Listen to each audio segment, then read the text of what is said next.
Today's MTG Box Analysis is going to be for a Kamigawa Neon Dynasty Collector Booster Box opened on the channel February 16th, 2023.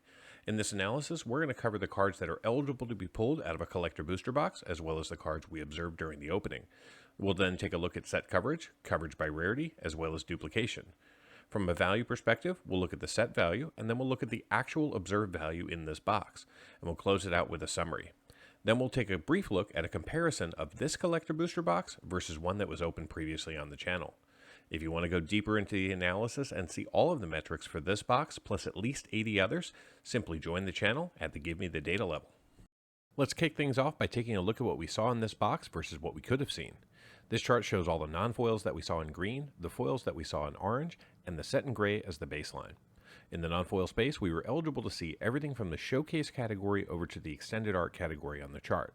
In these 12 packs, we ended up seeing 34 showcase, 2 borderless, and 12 extended art cards in non-foil. In the foil space, we saw a variance of 5 cards between the primary colors of Magic, with blue having 9 cards and black having the most with 14. We also saw 31 foil showcase and 5 extended art cards. Not shown in this chart are the 12 non-foil extended art cards pulled from the Commander subset. Unfortunately, we didn't see any of the Phyrexian, etched foil, or neon ink chase cards in this box. Moving into coverage, in the non-foil space, we saw 33 unique showcase cards for 34% coverage of the category. We saw 2 of the 15 borderless for 13% coverage, and 12 of the 73 extended art cards for 16% coverage. In total, we saw 47 unique cards out of a possible 202 that we were eligible to see, giving us an overall non-foil coverage percentage of 23. In the foil space, we saw 114 out of a possible 479 cards for 24% coverage of the set. Our highest coverage, excluding basic lands, was in black with 33% coverage.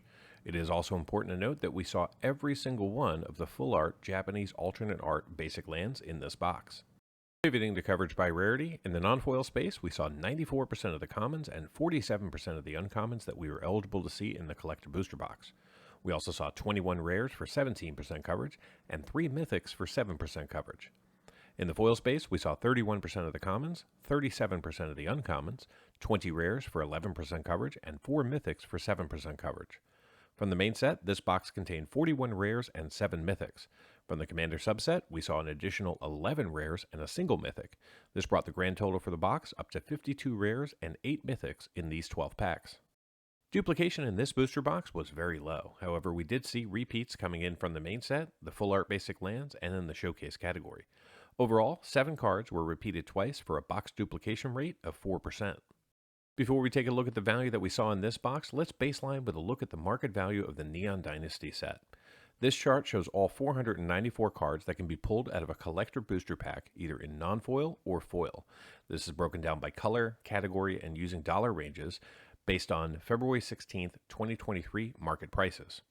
Currently, there are 31 cards valued over $10, 18 cards valued between $5 and $10, and 72 cards valued between $1 and $5. The remaining 373 cards are valued less than $1. If you were to add up the value of all of these cards, you'd have a total market value of $2,444.59. However, those 3 neon ink cards are extremely rare, so if we exclude those, the market value of the remaining 491 cards is $1,111.94. Now that we have an understanding of the set value, let's take a look at the actual value we saw in this collector booster box, starting off with the non-foils. We saw 2 of the 31 big hits in this box, and they include the extended art Otawara Soaring City, valued at $16.18, and the showcase Fable of Mirror Breaker, which flips into the reflection of Kikijiki, valued at $20.30. We also saw a single card valued between $5 and $10, and 5 cards valued between $1 and $5. The remaining 40 non-foils in the box were all valued under $1. In the foil space, we only saw 1 big hit, and that was the foil showcase Farewell in the very last pack, valued at $15.05. We did see 2 honorable mentions, though, with a foil Farewell from the main set coming in at $9.89, and the foil showcase Kadama of the West Tree, valued at $8.93.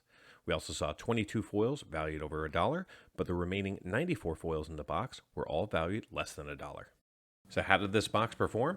Well, I purchased this box from Amazon for $149.99 back on Thanksgiving Day. The current market price for these boxes is $204.93, so I got this box at a great price. Today's Collector Booster Box contained 12 packs with 15 cards each, allowing us to see 180 cards from the set. The 12 tokens in the box are currently valued at $1.85. The 12 basic lands have a total value of $27.53. The 12 commander cards that we saw have a total market value of $17.31, thanks to a few good hits. And the 48 non-foils have a combined value of $68.18. The remaining 108 foils have a total market value of $84.93. Add it all up, and the grand total for this box comes up to be $199.80, which means that this box was a gain of $49.81 for me and a return of 133% of the box price in card value. Now, for those of you interested in cards valued just over $2, the numbers look like this. In total, we saw 27 cards valued over $2 in this box, and they have a current combined value of $152.24, which represents 76% of the total box value. Luckily, those 27 cards covered my cost for the box.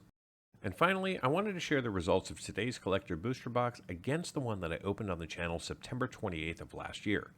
From a coverage perspective, the two boxes were pretty comparable, both in their non-foil and foil set coverage. Today's box did have slightly more duplication than the previous box, but it was less than 1%. From a rare and mythic perspective, today's box was better, seeing 52 rares and 8 mythics versus 54 rares and 6 mythics in the previous box. From a value perspective, I've gone back to the previous inventory and updated all of the market prices so we're doing a true apples-to-apples comparison. In the commander space, the previous box was better using today's prices with $23.97 in total value. In the non-foil space, the previous box was much better than today's box, seeing almost 18% more value in its $82.92 in total value. In the foil space, including basic lands as well as tokens, today's box saw 20% more value than the previous box with a total of $114.31. In the end, the two boxes were pretty close in total value with only $1.62 difference between them.